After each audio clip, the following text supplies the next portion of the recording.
Atraindo a bússola para o sul. Paralelo 33. Um projeto do curso de Relações Internacionais.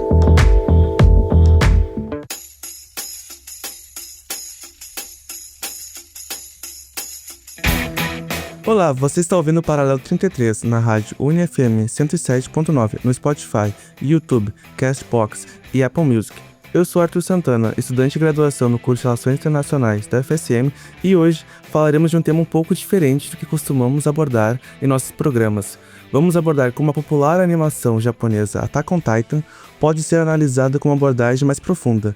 Em alguns casos, essas animações popularmente chamadas de anime, que estão tão incorporadas e presentes no nosso dia a dia, podem possuir camadas complexas de simbologias e discursos políticos, que em um primeiro momento passam um pouco despercebidas pela maioria do público.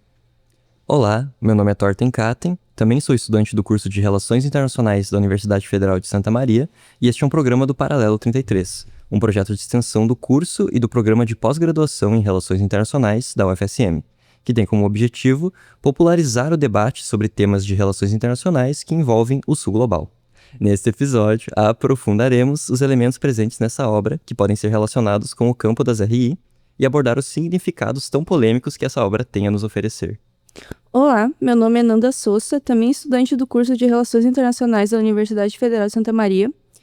E para poder iniciar nosso debate, primeiro precisamos apresentar um pouco da história de Attack on Titan, um dos animes mais populares da última década, que mobilizou uma legião de milhões de fãs por todo o mundo, tendo vendido mais de 110 milhões de cópias de mangá, que é o material original que serviu de base para o anime. Falando um pouco sobre a obra, no início do anime é nos apresentado um mundo aparentemente isolado, onde numa ilha chamada Parades, a humanidade vive dentro de 3 muralhas que os protegem de titãs.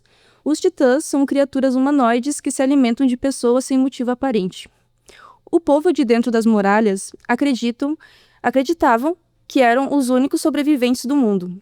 Em decorrência disso, viviam com medo e sem questionar o que podia haver lá fora. Uma crença rígida de que além das muralhas não existia nada, apenas titãs e ruínas.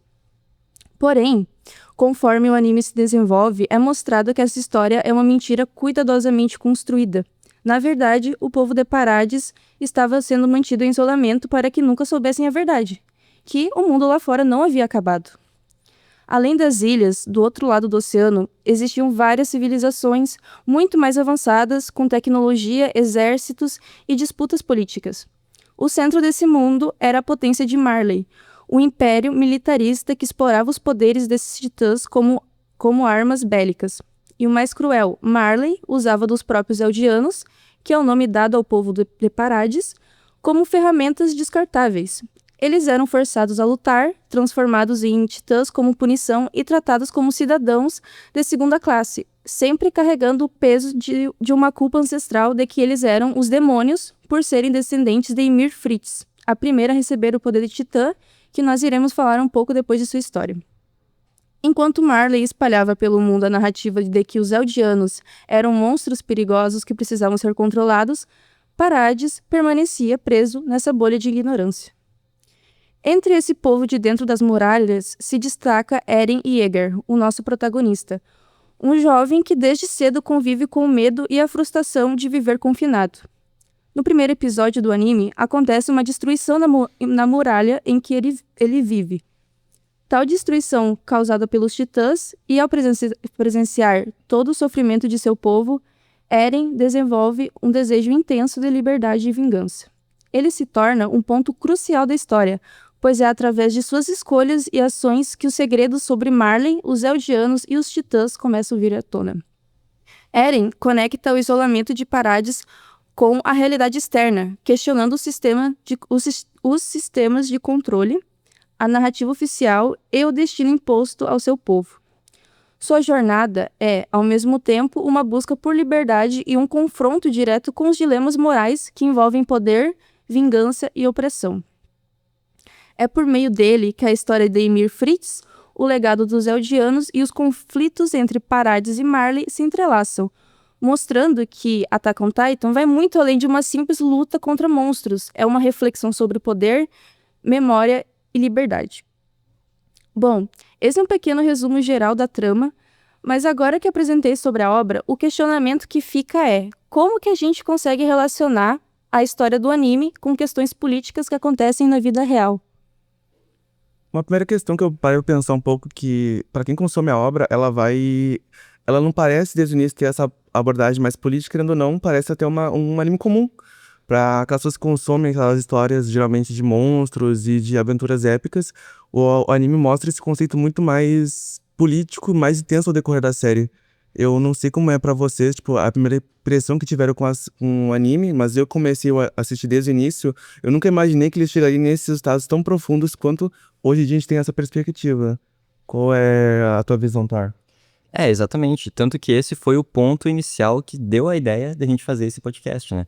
Porque a obra Attack on Titan, ela tem esse primeiro lado que, em primeiro momento, não parece muito profundo, né? Não tem muitos debates para falar sobre, mas depois a gente descobre que o mundo é maior, tem estados, guerras, enfim, várias questões políticas que a gente pode debater, inclusive sobre relações internacionais, né? E, claro, a primeiro momento a gente pode pensar em abordagens mais clássicas das RI, né? Realismo ofensivo, militarismo, enfim, essas questões. Mas a ideia desse podcast é justamente pegar questões que falam sobre a experiência do Sul Global. Porque como a gente vai demonstrar mais à frente, a história de Attack on Titan tem muitos paralelos com o que acontece na vida real. Principalmente, por exemplo, o colonialismo, o imperialismo e até, por exemplo, questões como o feminismo. No meu caso também, eu não esperava que ia se desenrolar desse jeito, porque a gente já tá acostumado com animes que são só pra entretenimento, não é pra tu pensar além e associar com a realidade, sabe? Tanto que é por isso que muitas pessoas têm as opiniões delas formadas através do anime, né? Eu acho que em decorrência de quem consome o conteúdo, que são jovens e crianças também, eles não têm esse pensamento crítico, político, e não vão olhar por esse lado. Então, é bem importante, muitas vezes passa batido essas questões políticas que dá para relacionar com RI e outras áreas, que foi exatamente por esse podcast, por esse tema, que eu comecei a ver por esse lado, porque antes eu tava levando só como totalmente um entretenimento mesmo. É que dessa leva mais recente, eu acho que Attack on Titan é o anime que mais diferenciado em questão de temas pesados. Tipo assim, ó, os animes mais populares geralmente não tem esses temas tão pesados, são obras mais de entretenimento mesmo, assim, não tem essa questão profunda. Por exemplo, Naruto, Bleach, essas outras obras não tratam de temas políticos tão profundos. Talvez por isso também o anime tenha ficado tão popular, porque essa pegada meio fora do comum. Uma pegada até meio Game of Thrones, né? Dá pra dizer, um pouco de temas pesados, coisas políticas. Então, por isso a obra é tão importante debatida, que ela não tem só essa abordagem superficial, que geralmente tem, tipo, tem as mensagens subliminares, tem o contexto, visualmente. O anime, ele tem uma pegada muito realista no seu design. Tu vê as estruturas, que elas são bem pensadas, os personagens, eles são profundos, de certa forma. Introduzindo para começar o nosso debate, apresentaremos os sons austrais do Paralelo 33. A música escolhida vai ser a abertura do anime na segunda temporada, que é chamada de Shunzo Sasagyo, que na tradução seria Ofereça os Corações, que no contexto do anime representa essa ideia de oferecer a sua vida, o seu coração, a sua alma em prol de uma causa, que seria, no contexto do anime, a busca da liberdade da humanidade. Mas com o decorrer do podcast, veremos que essa obra, esse contexto tem um outro tom. Agora que nós já apresentamos um pouco mais sobre o universo de Attack on Titan, nós vamos partir para as questões de debate, começando pelo imperialismo/colonialismo. E aqui, como a Nanda muito bem explicou, a gente descobre que o mundo de Attack on Titan ele é muito maior. Ele tem estados-nação, civilizações, guerras, questões geopolíticas muito interessantes e que a gente pode fazer alguns paralelos com o que acontece no mundo real, levando em consideração algumas correntes e tradições teóricas que convergem com a linha editorial do Paralelo 33, para justamente tentar exemplificar a experiência do Sul Global a partir dessas teorias. Então, uma dessas correntes que a gente gostaria de abordar são as Tuail, ou, em português, as abordagens terceiro-mundistas ao direito internacional. E, claro, isso é um termo bastante acadêmico, né? Então é interessante a gente contextualizar, porque é uma abordagem que fala sobre o direito internacional e a questão que é importante aqui é que na série não fica claro se existe ou não um ordenamento jurídico internacional ali. A gente sabe que tem a potência Marley, que é uma potência militar que, de certa forma, domina todo mundo e subjuga as outras nações, mas não fica claro se existem, por exemplo, ou como a gente tem no mundo real, né, a ONU ou outros sistemas internacionais nesse sentido. Mas o ponto é, a Tuail tem várias relações que a gente pode trazer com o mundo de Attack on Titan. E para começar a explicar isso, eu vou começar pela Tuail. Então, a gente tem um autor, que é o Anthony Yang, que em 2005, ele escreveu um texto chamado Imperialismo, Soberania e a Formação do Direito Internacional. E esse texto é muito importante porque ele vai falar que o direito internacional, ele não vai surgir ali com o que a gente comumente estuda nas RI, né, que seria a partir da Paz de Westfália, né, depois da Guerra dos 30 Anos, com a separação do Estado e a religião, né, do Estado e da Igreja, a criação do Estado moderno, que seria a criação do sistema internacional como a gente conhece hoje, que então o direito internacional não teria surgido aí, mas sim surgido a partir da experiência colonial. Por quê? Porque o direito internacional ele seria um instrumento dessas grandes potências coloniais para justificar o que eles queriam fazer no restante do mundo. Então, justificar justamente essa guerra santa, né? Essa separação entre nós e eles. Então, o Anthony Yang ele vai falar do conceito de diferença cultural, ou seja, né, o europeu civilizado que estava usando isso como justificativa para colonizar o restante do mundo. E isso tem uma relação muito clara com o que acontece no mundo de Attack on Titan, porque os Eldianos, eles são considerados a escória do mundo, né? Eles são utilizados como arma, eles vivem separados em guetos na cidade de Marley. Qual que é o nome da cidade de Marley? Na capital? Não lembro. Tá, enfim. Eles vivem separados em guetos em Marley. Então, é um paralelo muito claro entre o que acontece, né, entre o que a Tuail está explicando sobre direito internacional e o que acontece no mundo de Attack on Titan. E isso vai nos levar a uma primeira reflexão que talvez seja a mais fundamental de todas, né? A ordem mundial de Marley, que não precisa, né, que não precisa exatamente de leis formais, porque se baseia no poder bruto e na dominação cultural, não seria uma representação daquilo que as Tuails acusam o nosso próprio sistema de ser? Ou seja, né, uma ordem onde a justiça e a legalidade são, no fundo, a legitimação do poder do mais forte, né, uma continuação daquele projeto colonial sobre um verniz de universalidade. E essa universalidade também é algo que as Tuails criticam, no sentido de que o direito internacional atualmente ele se diz universal, ele é universal, mas essa universalidade ela tem um contexto particular, né? Porque é o interesse daquela parcela muito específica de países europeus que foi universalizado para garantir que os seus interesses sejam realizados. Então, é nesse sentido. E essa dominação, né, ela não se sustenta apenas com armas, né? Ela precisa de uma ideologia. E é justamente aqui que a gente entra no segundo pilar dessa análise. Porque como o Anthony Yang explicou, né, e eu comentei sobre a diferença cultural, né, a criação do outro, o nós civilizados contra o eles bárbaros, né? E como eu disse, em Attack on Titan, essa dinâmica ela é levada ao extremo, né?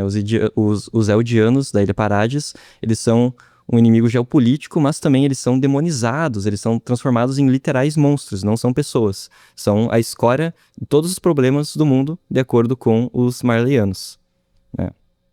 E essa demonização ela vai justificar a opressão dos Eldianos, que vivem dentro das fronteiras, como eu tinha comentado, e um certo até racismo institucional.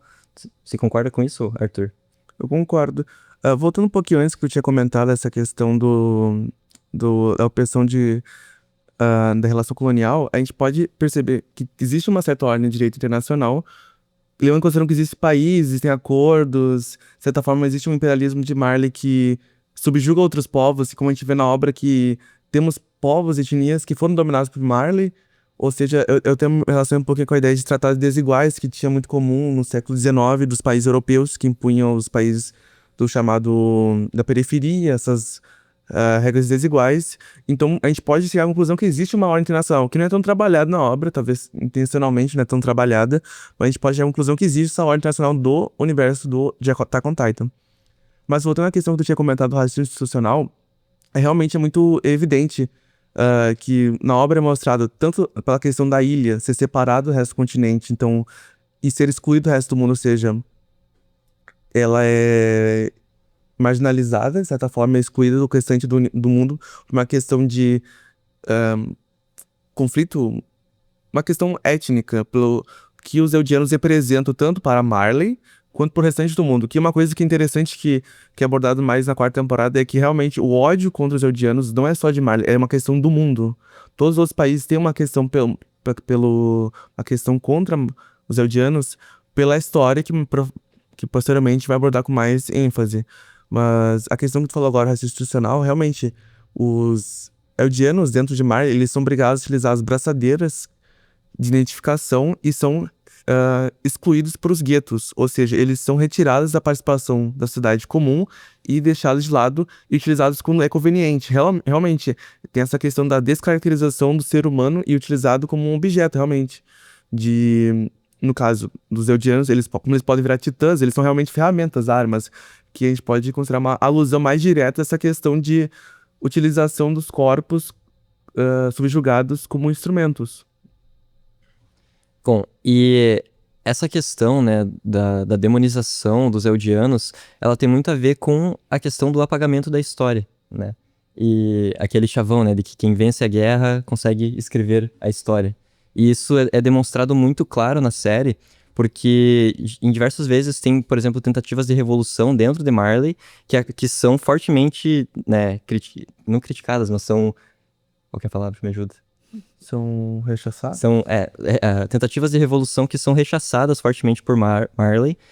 E eles até mesmo, por exemplo, mudam os livros de história e mudam a forma como a história é contada para os eldianos que vivem em Marley acharem que o problema do mundo são eles. Mas não só eles. Que se eles, por exemplo, forem para a Ilha Parades e eliminarem os eldianos que vivem lá, os demônios que vivem lá, os problemas do mundo vão acabar. Então, pensem na perversidade disso. Para provar o seu valor, o eldiano precisa se tornar a arma mais poderosa do seu opressor, né? Ele precisa herdar o poder de um dos titãs originais e lutar as guerras de Marley, muitas vezes contra outros eldianos.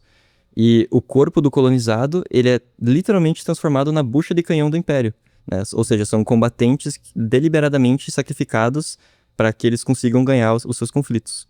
Isso é mostrado claramente no começo da quarta temporada, onde a gente descobre essa questão mais geopolítica da série. Então, os eldianos seriam exatamente armamentos descartáveis, né? Seria o ápice da desumanização. A única utilidade que a ordem hegemônica de Marley encontra para aquele povo é a sua capacidade de matar e morrer em nome de quem os oprime. Arthur, você acha que a relação de Marley e Eldia não seria muito similar ao modelo de semicolonialismo britânico que aconteceu, por exemplo, na África? Sim, mas para explicar um pouquinho para o nosso ouvinte, como funcionava esse modelo. Basicamente, o Império Britânico, que foi um dos maiores impérios de toda a história da humanidade, ele tinha uma característica de, das regiões, não exercer o poder diretamente. Ao invés disso, as forças, a coroa britânica, utilizavam um sistema de trabalhar em conjunto com as elites locais, geralmente minorias, como uma forma de garantir o controle daquela região. Então, de certa forma, o Império Britânico dava o poder para essa minoria política para ela oprimir as outras populações locais e, de certa forma, garantir a influência do Reino Unido nessa região. Um exemplo é a Índia, claramente, que as lideranças locais trabalham em conjunto com a coroa britânica para exercer o poder na região.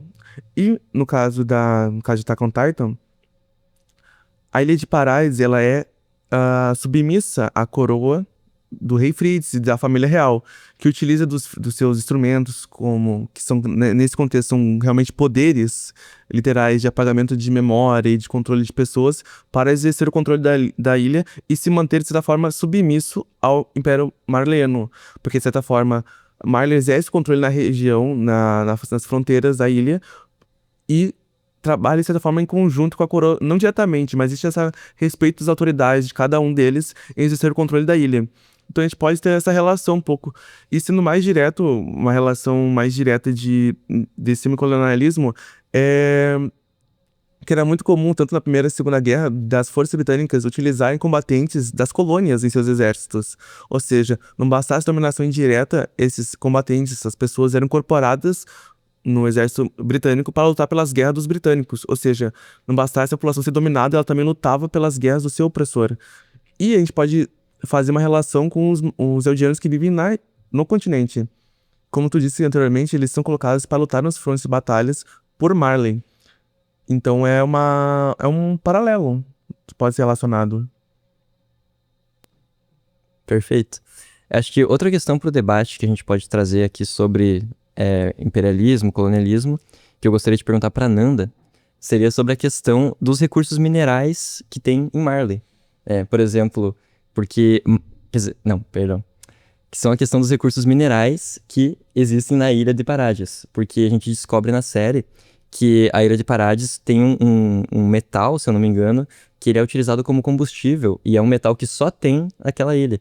Então eu acho que seria um dos motivos, talvez, para Marley invadir a ilha. Eu não sei o que você acha sobre isso. Eu acho que sim, porque, né, a família que mexe principalmente com esses minerais, que é do interesse deles, eles não estão tão interessados na história dos titãs, eles não estão, eles não se preocupam em demonizar as pessoas de lá, eles querem mais lucrar, né? E eu acho que sim, tem bastante a ver com a invasão de Parades, porque Marley talvez queira fortalecer suas relações com as outras civilizações, né? E também conseguir mais poder militar, essas coisas, através da exploração da mineração de Parades. Pois é, isso é muito interessante porque a gente descobre que a Ilha Parades, ela tinha capacidade militar para conseguir parar os titãs. Talvez porque eles sofreram, né, muito tempo com eles. Mas Marley só vai conseguir ter essa capacidade na 4ª temporada. Então eu acho que é interessante essa disparidade de poder, que mesmo a ilha separada do mundo conseguia ter esse poder militar por conta dos recursos minerais na ilha. Muito interessante. Que no início da 4ª temporada, final da 3ª, se não me engano, é trabalhar essa questão de que a questão da invasão da ilha por Marley é por causa da necessidade dos minérios, que é um minério, eu acho, muito resistente, que é capaz de, inclusive, matar o Titã. E então é uma pauta que volta à questão do imperialismo, da questão dos recursos minerais, que na nossa realidade era uma pauta muito comum das potências europeias de dominar países em prol dos seus recursos naturais e das suas riquezas. E agora que a gente já discutiu sobre Tueio, o próximo ponto para debate, a próxima lente teórica que a gente vai utilizar são os sistemas mundo, que foram, né, a teoria que foi desenvolvida inicialmente por Wallerstein. Utilizando essa outra perspectiva, a gente pode trabalhar essa ideia de sistema mundo moderno, que o Wallerstein estabeleceu, que significava que existia uma divisão internacional de trabalho que cria uma hierarquia entre um centro, uma semi-periferia e uma periferia. Essa estrutura permite a maximização de lucros através da exploração econômica das regiões periféricas pelos países do núcleo. Mas qual a relação disso com Attack on Titan? Durante a obra, a gente é introduzido a um universo em que sua história está no estágio avançado. No final da 3ª temporada, temos a revelação que a Ilha Parades é o resquício de um antigo império que governou praticamente o mundo todo, o Império de Eldia, que, utilizando o poder desses titãs, ele conseguiu difundir a sua influência através da descendência da titã original Ymir, que seria a fundadora desse grande império, a figura fundadora, e submetendo várias civilizações à sua influência. Inclusive, dado momento na série, é afirmado que o antigo Império de Eldia foi responsável pelo extermínio de diferentes culturas e povos. Um poder absoluto e incontestável de Eldia garantia os status que a gente chamaria de hegemon, ou seja, o grande centro de poder do sistema. Isso durou por um tempo indeterminado na obra, até um conflito interno entre as principais forças do Império que acabou coincidindo na mudança de poder. Esse evento é chamado da Guerra dos Titãs, que seria um conflito interno, uma guerra civil no Império de Eldia entre os portadores de titãs originais, que seriam os titãs mais especiais dentro da obra. Então, no meio desse conflito, as forças marleyanas que estavam submissas ao poder de Eldia conseguiram se articular politicamente e tomar o poder. Assim, a hegemonia eldiana foi desmanchada e surgiu um novo poder, um poder em ascensão, que seria o poder marleyano, e posteriormente concretizou seu poder, se tornando uma grande hegemonia, utilizando como poder, como ferramenta de disseminação da sua influência, o uso dos titãs, ou seja, submetendo os eldianos que anteriormente os oprimiam como uma ferramenta de conquista de outras populações. Para entender um pouquinho melhor, a gente precisaria entender um pouquinho melhor essa mudança de cenário, a gente precisa entender o conceito de transição hegemônica. O que é transição hegemônica?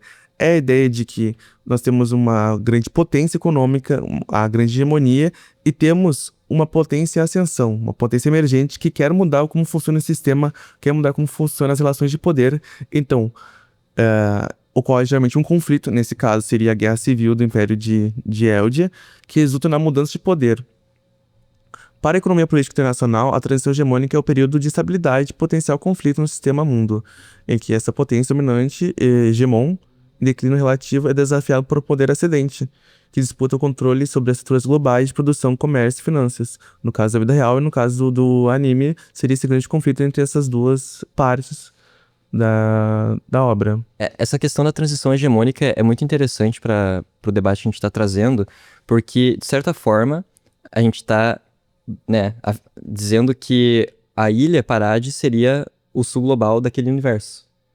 Porém, quando a gente estuda o restante da história, a gente vê que antes de ser explorada, a ilha Parades também, o Império Eldiano também explorava. Então eu acho que é para mostrar que a gente está fazendo a aplicação de alguns conceitos aqui, mas que não é exatamente o que acontece no mundo real, né? É só uma lente que a gente está utilizando para tentar entender a experiência para tentar entender a experiência do sul global. Mas um conceito interessante que é mais complexo que dentro do sul global temos países que exploram outros. Então, realmente é um conceito muito complexo, que os países que anteriormente eram explorados, em dado momento, assumem as ferramentas e instrumentos de opressão em relação a outros. Por exemplo, eu teria um exemplo mais claro, seria, por exemplo, a ocupação que o Marrocos faz no Saara Ocidental, que é um país que era colônia e foi descolonizado, e atualmente exerce uma estrutura bastante parecida com relação ao Saara Ocidental. Então, pra gente ver que é uma coisa muito complexa essa ideia, e a gente está tentando aplicar nesse conceito da obra para tentar debater um pouco, porque, querendo ou não, é uma obra que dá margem para essas abordagens mais profundas.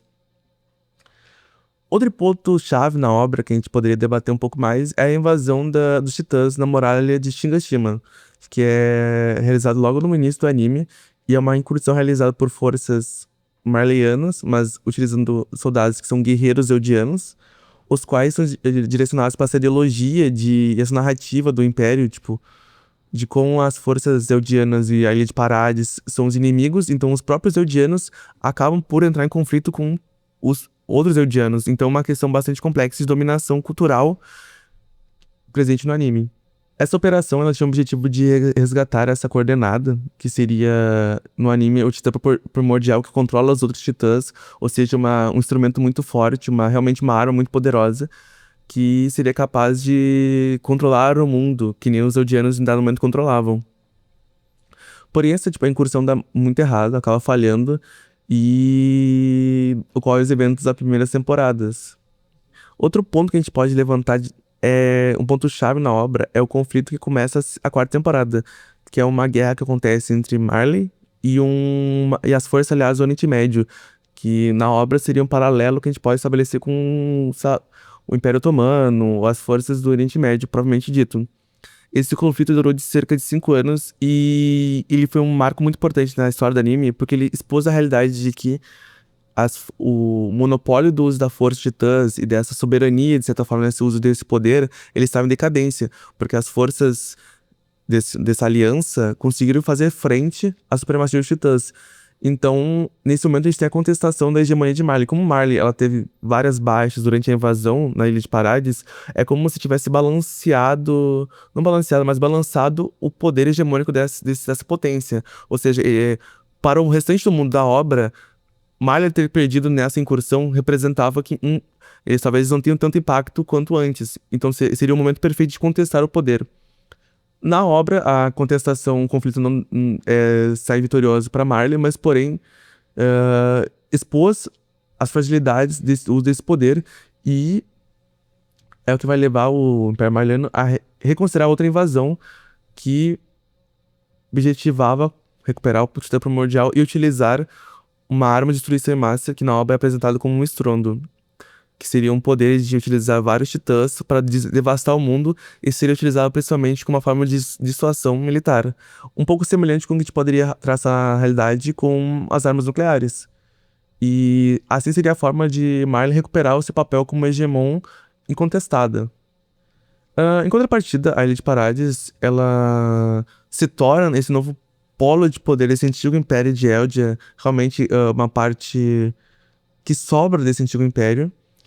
E ele tá, durante a obra, ele tá em um processo de ascensão, principalmente na terceira temporada, quando tem um golpe de estado que tira esse rei fantoche, que servia, de certa forma, os interesses do Império Marleyano, e vai colocar uma figura simbólica de um certo nacionalismo eldiano, principalmente na Ilha de Parades, que vai mudar todo o sistema, vai ter uma reforma muito intensa nas relações sociais, militares, econômicas, e vai ascender a Ilha de Parades, esse novo Império de Eldia, como uma forte concorrência ao poder de Marley.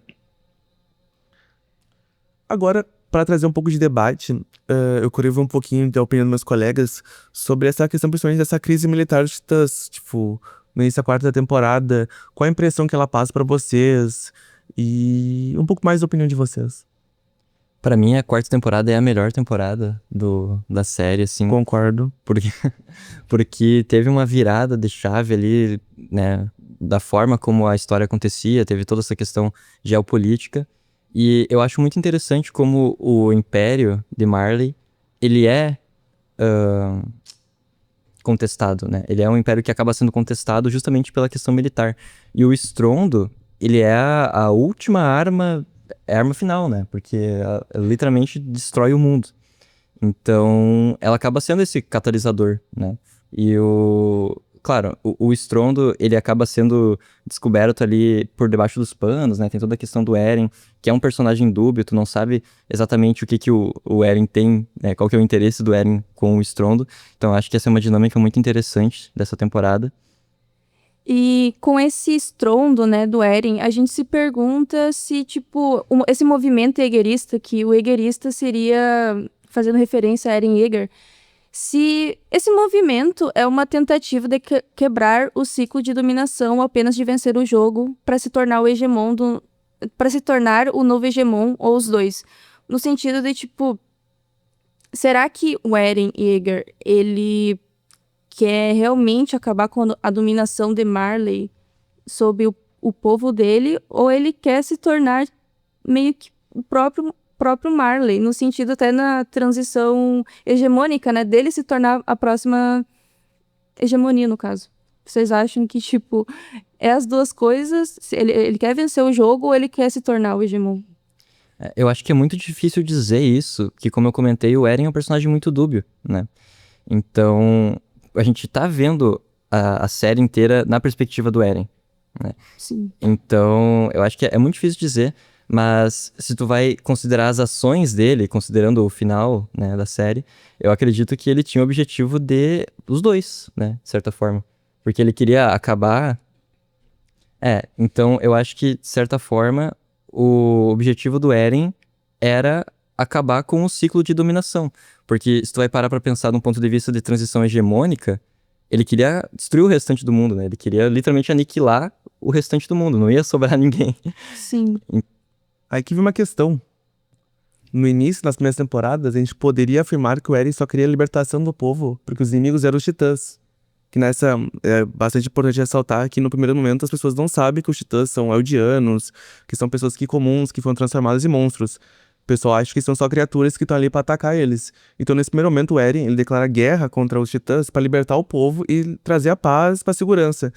E depois que a gente tem essas mudanças na obra, pra terceira e pra quarta temporada, a gente tem essa mudança do Eren. Tanto que o final da terceira temporada é o Eren apontando pro oceano e falando que lá tem o inimigo, e se ele destruir o inimigo, ele poderia ser, de certa forma, livre. Então, a gente meio que nesse final da terceira temporada virada. Então, até esse momento, ele só queria a independência, se livrar do quebrar o ciclo de dominação e, teoricamente, ter a independência da sua região e da população local. Mas no final da terceira temporada, com o início da quarta, a gente vê que, na verdade, a liberdade do Eren passa por destruir o inimigo. Então, não é mais uma só quebrar o ciclo, já passa a se tornar podemos dizer que se passa a tornar um novo hegemon. E o final da quarta temporada, ele, de certa forma, fecha o caixão e mostra que ele realmente queria destruir o resto do mundo e se tornar um único grande império, ou um único grande poder. Então, pelo menos, aparentemente, dá pra entender que muda essa perspectiva no final. Bom, e para fechar esse debate sobre sistemas mundo, eu acho que outro debate que... Não, tá. Acho que outra questão que a gente pode comentar seria a existência, talvez, da semi-periferia, né, no universo de Attack on Titan, porque em determinados momentos da série aparecem outros povos, que não só os Eldianos, que também são explorados. Não é mesmo? Se não me engano, no final, pelo meio da quarta temporada, a gente vê os povos que perderam o conflito no início da guerra, no início da temporada, contra os povos, as forças aliadas do Oriente Médio. Então a gente vê que, além dos Eldianos oprimidos, nós temos outras populações locais que também são oprimidas, submetidas ao poder de Mari. Então existe essa coisa que a gente chama de uma semi-periferia, ou seja, povos que também passam pelo mesmo problema, mas estão nesse meio termo. Então mostra que esse mundo realmente é mais complexo. E quando o Eren, de certa forma, extermina as populações, a gente vê que na prática não existia um discurso de união de periferias oprimidos, é um discurso próprio de parásito de Eldianos, ou seja, um discurso nacionalista em que em dados momentos não incluía os outros também oprimidos. Encerramos esse tópico e passamos para o próximo, que será abordado pela Nanda um pouco. Não. Bom, eu vou falar agora, o próximo tópico é mais sobre feminismo e instrumentalização dos corpos femininos.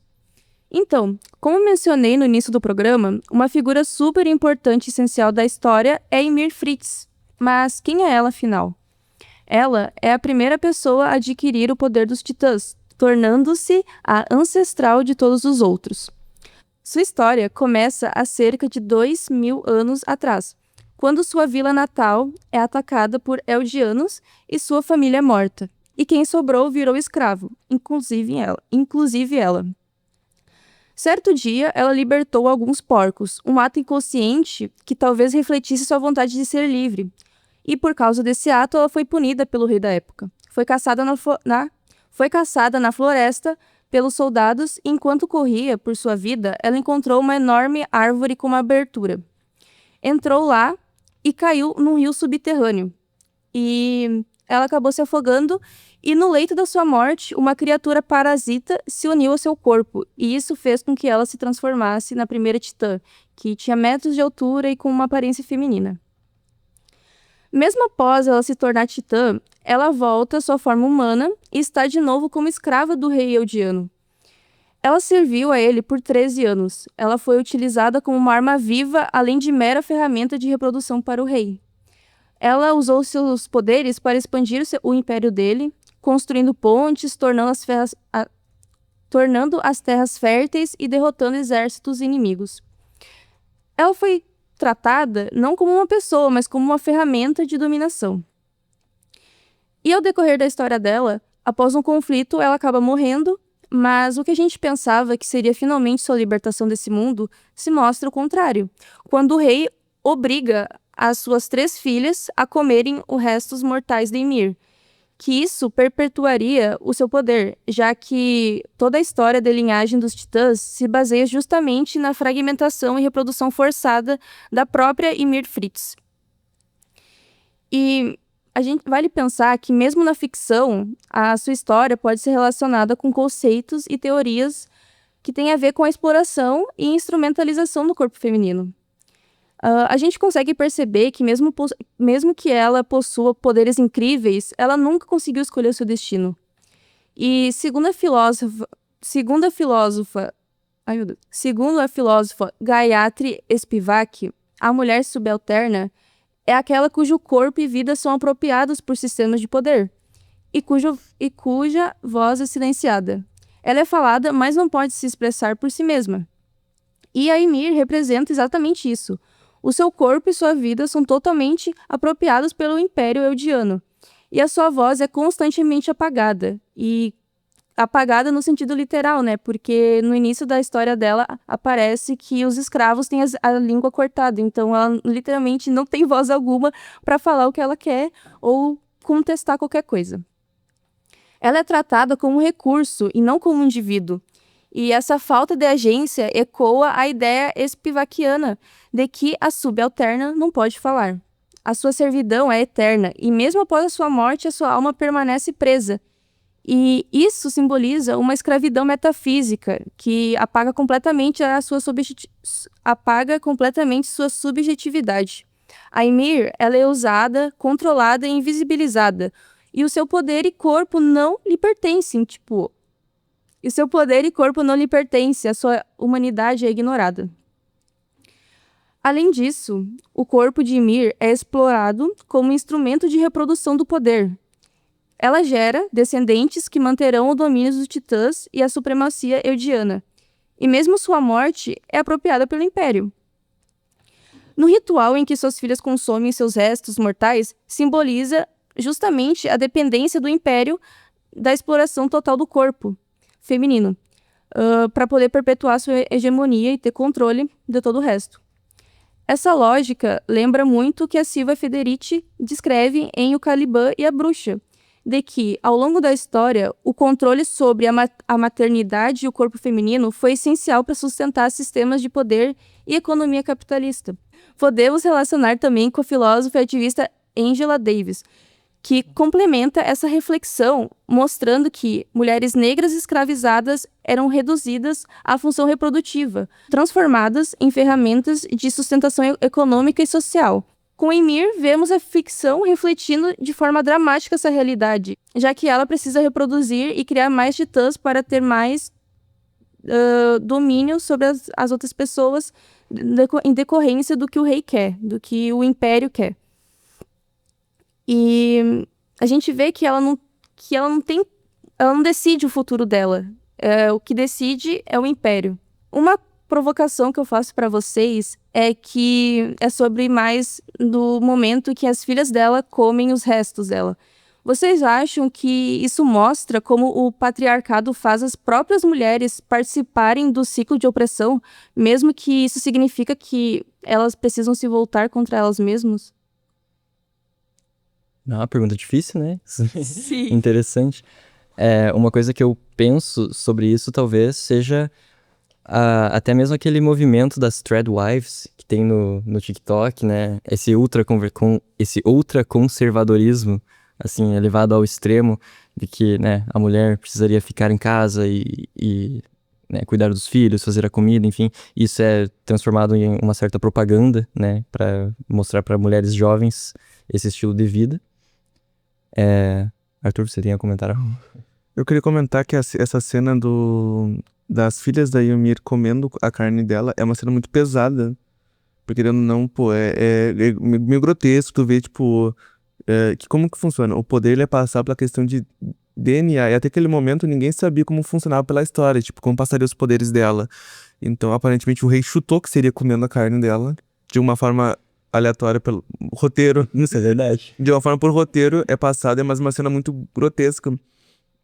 E fazer um comentário que, tipo, na obra, essa forma de sacrifício da Ymir, ele não é visto como, tipo, um sacrifício. É quase como se fosse um conto heróico, que ela se sacrificasse pelo povo.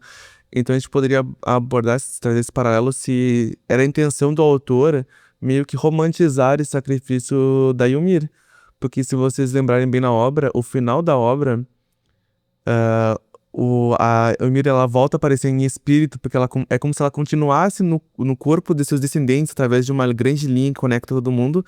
E no final da obra, basicamente, ela é responsável pela derrota do Eren. Toma um spoiler, se tu não sabia até agora tu sabe. E seria baseado no poder do amor. Como se ela ainda amasse o rei Fritz. Tem esse paralelo que é traçado. E então parece que a obra tenta meio que empurrar ela abaixo, como se ela amasse o rei Fritz, sendo que foi ele que oprimiu ela, tipo, escravizou ela. E, de certa forma, é meio romantizado. É uma noção muito deturpada de romance, na verdade. Então a gente pode trazer esse paralelo se não era a intenção do autor retratar ela como uma mulher que servia e sentia orgulho um pouco de se servir. Isso é um conceito muito retrógrado. E quando a gente leva em consideração o contexto de criação, querendo uma obra japonesa, e a gente leva em consideração os problemas que tem a sociedade japonesa com relação a a liberdade de expressão das mulheres, a questão de toda essa questão de machismo, a gente pode relacionar com esse paralelo. Nossa, muito boa observação, Arthur. E eu queria dizer que eu sempre odiei a forma que a Ymir foi escrita, assim, na série. Eu detestei o final, porque não só o final, mas até a questão do estrondo, né? Porque a Ymir ficou lá 2000 anos, supostamente por conta de um amor que ela tinha pelo seu opressor, e precisou que o Eren fosse lá conversar com ela para que ela decidisse acabar com aquilo, sabe? Então eu acho que isso é uma representação muito mal feita. Ela não tem nem vontade, ela obedece a um outro homem. Exatamente. Precisou de um homem ir lá falar no ouvido dela para ela ter agência sobre a sua vida, né? Sobre os seus poderes, enfim. Outro ponto que dá para relacionar bastante com essa história dela e com a história das mulheres é também, né, voltando à parte de que as filhas dela comem os restos delas, que as filhas dela comem o resto dela, é que na nossa realidade tem muito essa narrativa de que a mãe, ela tem que servir aos filhos, quando ela fica grávida e quando ela tem uma criança, ela para de ser uma pessoa. Meio que eu vejo isso, que parece que muitas mulheres também param de se sentir mulheres, sabe? Se perdem em si mesmas. E isso demonstra muito na nossa realidade, porque ela tem que viver pelo marido e pelos filhos. E isso das filhas dela comerem o corpo dela mostra exatamente isso. Que ela não é nada, ela não é considerada um ser humano. E também isso implica em toda a história da Ymir, né? Porque quando o rei fez isso, ele não estava ligando para ela. Ele queria justamente que as filhas pegassem o poder para poder continuar, para ele poder continuar no poder, continuar dominando as outras civilizações. E isso é muito interessante de pensar por esse lado, porque é um anime, é uma coisa que é para ser entretenimento, só que entra em todas essas pautas que dá pra gente relacionar com a realidade. Então, é muito interessante. Porque, na prática, o Império Eldiano é todo construído nas costas da Ymir. E quem, de certa forma, centraliza toda essa glória e conquista é o Rei Fritz. Na obra são mais de um Rei Fritz. Então, nem, de certa forma, esse papel da Ymir é valorizado nem no próprio Império. A história, o papel dela é roubado, de certa forma, pela família real. E não recebe o reconhecimento. E só recebe quando é, de certa forma, oportuno, entende? Porque lá pro final da obra tem essa questão da grande figura da Ymir como grande protetora, construtora, de certa forma, mas não é valorizada o sacrifício e luta dela. É como se fosse quase... É realmente aqueles contos antigos de que... contos gregos, romanos, de uma divindade que sacrifica pelo bem dos outros, sendo que, na prática, ela era um ser humano que sofreu, foi oprimida e sacrificou até o final. Então é um texto que é um texto mal aproveitado na obra. Aqui fica a crítica, é um texto muito mal aproveitado na obra. Bom, na parte do feminismo era isso, que no fundo a história de Ymir não é só fantasia, ela é um espelho, é uma metáfora de como os corpos femininos foram tratados ao longo da história, como ferramentas, recursos e nunca como sujeitos plenos. Agora a gente vai falar mais sobre um tópico que tem a ver com o subtexto fascista e a polissemia das ideias desse anime. Por fim, esse tópico é um pouco baseado em informações e mais debate, porque, querendo ou não, é muito baseado nas possibilidades que a obra deixa em aberto. Então, falar um pouquinho no coração do fenômeno de Attack on Titan, que talvez seja mais complexo do que simplesmente analisar a obra, que é um pouquinho da reação do público a ela.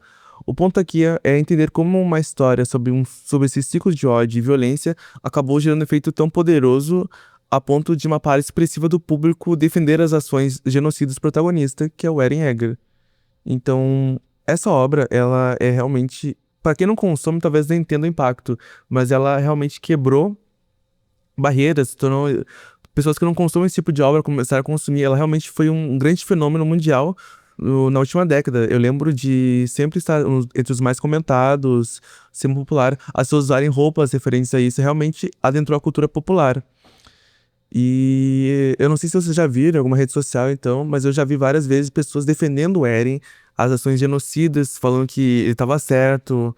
Então a gente começa a perceber que como é fácil que as pessoas concordem com essas ideias quando tem um personagem que elas gostam. Então, como o Eren é trabalhado como protagonista nas primeiras 3 temporadas como herói, quando na 4ª temporada ele tem essa mudança de personagem profunda e passa, de certa forma, a ser o vilão, as pessoas continuam simpatizando por ele e defendem as ideias dele. Eu não sei se vocês já viram algo assim. Sim, na verdade, eu inclusive quando eu comecei a assistir o anime, eu tava totalmente do lado do Eren, porque pega bastante no emocional. A narrativa que é construída mostra a realidade dentro de Paradis, todo o sofrimento que o Eren passa, que os amigos dele passam. Então, por exemplo, né, no primeiro episódio, a mãe dele é engolida por um titã. E ele fica abalado, né? Ela é uma criança. Então, isso faz com que a gente que tá assistindo tenha uma sensibilidade com ele, tipo, tenha empatia, sabe? Então, eu acho que isso é uma da chave principal de muitas pessoas defenderem ele. Porque mesmo sendo tudo que ele fez no final sendo um genocídio, as pessoas ainda vão voltar pro início e pensar assim, ele me sofreu bastante. Então, é justo, é justificado isso, sabe? Bom, exatamente. Essa construção, né, da narrativa, ela acaba sendo uma faca de dois gumes, porque quando a verdade sobre o mundo ela é revelada, o Eren, ele escolhe o caminho mais extremo, né? E a obra não abandona a gente. Pelo contrário, né? Ela arrasta essa narrativa junto com o Eren. Então, ela é tão eficaz em fazer a gente entender a lógica do protagonista, né? A lógica desse homem encurralado que vê a aniquilação do outro, né? Como a única forma de salvar os seus amigos, as pessoas que ele ama. E para muitos, né, acaba desaparecendo essa linha entre compreender e justificar, né? A questão dos fins justificam os meios, por exemplo.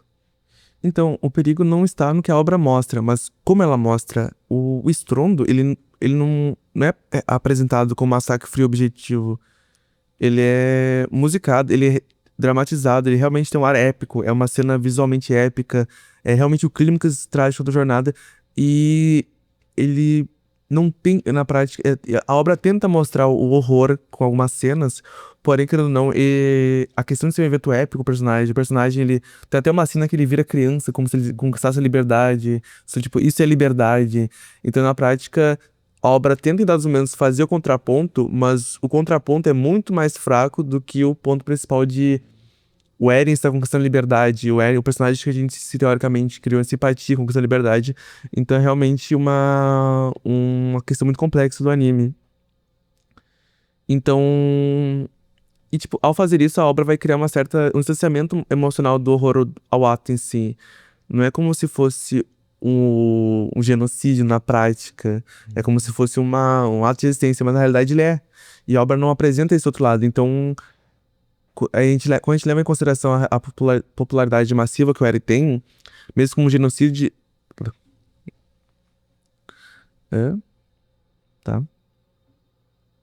E ao fazer isso, a obra ela cria esse certo distanciamento emocional do horror do ato em si. E então essa popularidade massiva do Eren, mesmo com o genocida, é um testemunho do poder que uma narrativa bem construída tem de fazer o público torcer para um personagem que libera a monstruosidade. Uhum. Isso é interessante porque, pra quem, né, tá ali gostando do personagem e se identifica com o Eren, parece que o estrondo é a única alternativa, né? E não só o estrondo, mas destruir o mundo inteiro é a única alternativa para que Eldia seja, né, pare de sofrer com o restante do mundo. Mas existe uma outra alternativa que é só demonstrar que eles têm esse poder, né? O Eren não precisaria necessariamente destruir o restante do mundo. Desde que Marley saiba que a Ilha Paradis tenha esse poder, essa capacidade de dissuasão, não precisaria, né, não precisaria fazer um genocídio. Então eu acho que isso é muito interessante porque as pessoas, os fãs, né, do anime, eles acabam ignorando isso, porque o Eren acaba sendo um personagem muito carismático. Pois é, e as pessoas às vezes torciam pra ele mais além, porque, pra quem não conhece a obra, no final das contas, o Eren Yeager, ele mata 80% da população mundial no final da obra, e algumas pessoas falavam que ele deveria ir além, alguns fãs.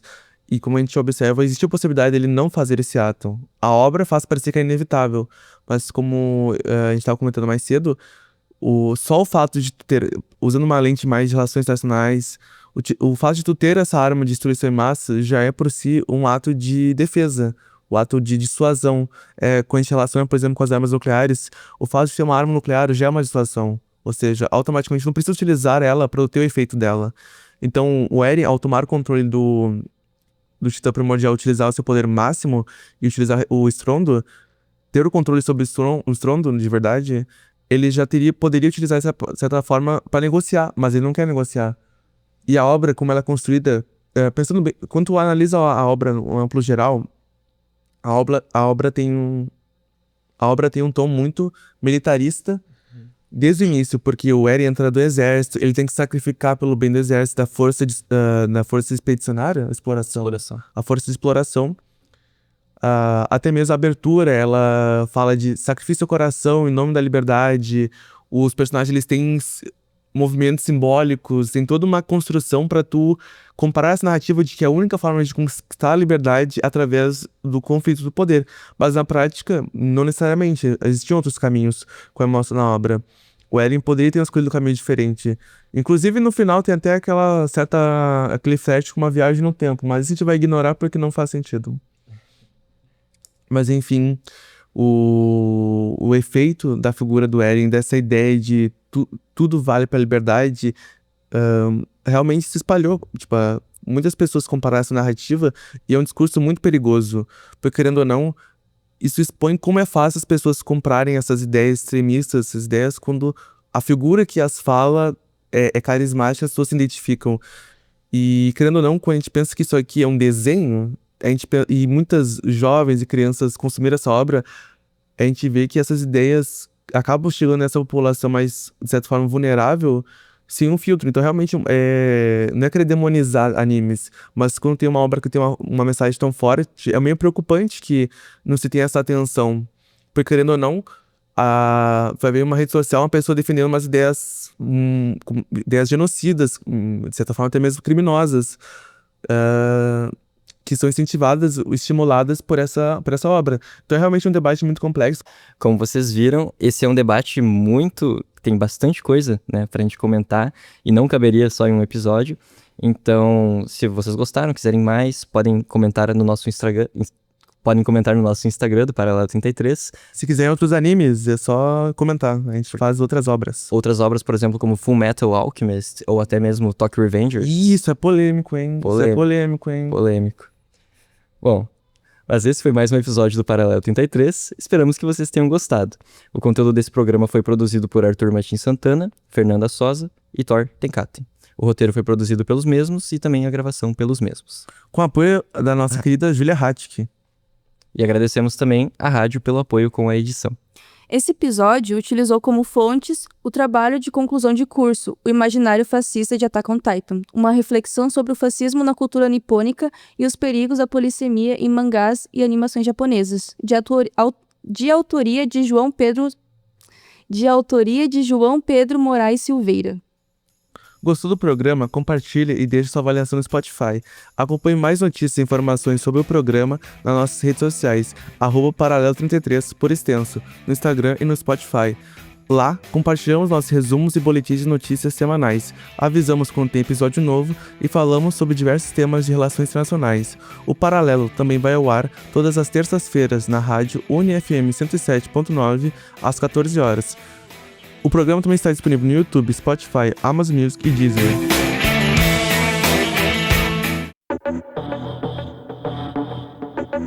Atraindo a bússola para o sul. Paralelo 33. Um projeto do curso de Relações Internacionais.